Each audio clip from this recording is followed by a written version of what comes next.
Hai, selamat datang. Saya Coach Adaha. Hari ini saya akan tunjukkan cara kita nak buat pukulan untuk gate yang kelima sepanjang 93.8 meter untuk par 5. Di mana? Di laman ubur pisah. Ini adalah laman ubur pisah. Kita tengok apa kanan. Okey. Baik. So kita cuba buat pukulan pertama.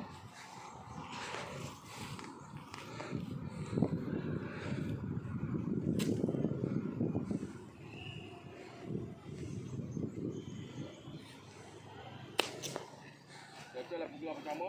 Adakah masuk tempat obi? Obi.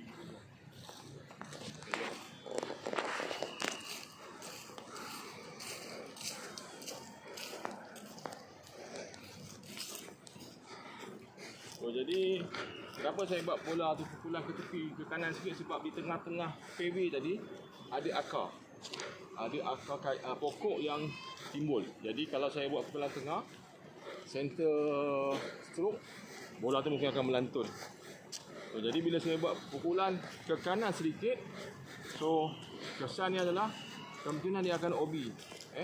Jadi tadi bola saya tadi dia OB dekat sini. Okey. Dan dia masuk semula. So, jadi saya akan mulakan dengan pukulan yang ketiga. So, OB di sini. So, pukulan ketiga. Dekat jarak dia.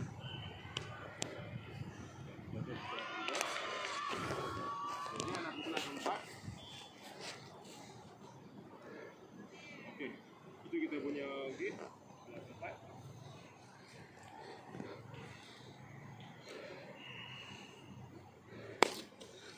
Pukulan keempat. Oh, sayang.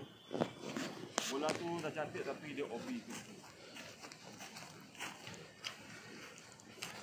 So, jadi dengan dua pukulan tadi, pertama, pukulan kedua tadi 3 pukulan, dan ini adalah pukulan yang keempat, OB 1, jadi 5 pukulan.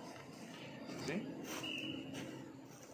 So, 5 pukulan dengan 2 penalti.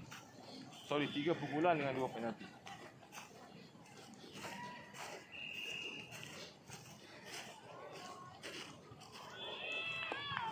Okay, bola OB di sini.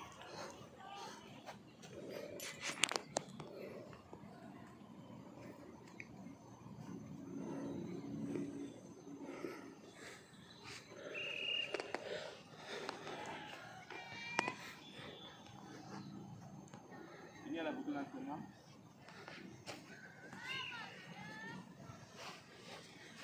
Okey, dan seterusnya pukulan yang ke-7. Okay. So, jadi untuk gate ini saya berjaya membuat 7 pukulan daripada 15 pukulan. Okey, terima kasih.